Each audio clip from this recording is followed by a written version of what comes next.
rappeler tous les changements. Il y a pas mal de nouveautés pour ces élections départementales. Oui, alors d'abord, il y a le changement de mode de scrutin.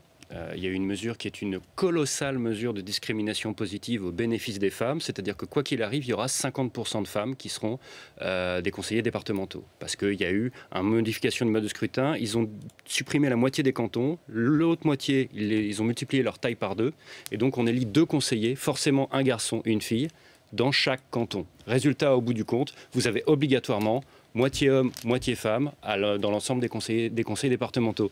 Il y a une question qui va être intéressante à poser après, c'est quand ils vont répartir les responsabilités, les postes de pouvoir dans les conseils départementaux.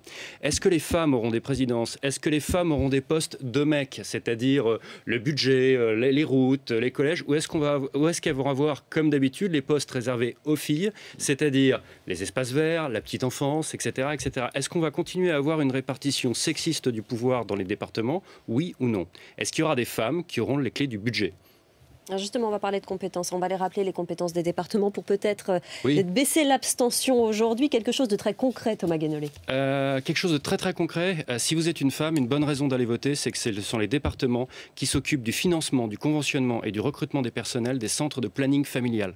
Donc si vous vous sentez concerné par l'accès à l'IVG, l'accès à la contraception et le fait que votre fille soit informée, donc homme ou femme, que votre fille soit informée, ça dépend des centres de planning familial, c'est-à-dire des départements. La lutte contre les incendies, ça fait plus de dégâts que les inondations en France. Eh bien ça, c'est la compétence des départements. Les morts sur les routes, 70%, c'est pas sur les autoroutes, c'est sur les autres routes, notamment les départementales.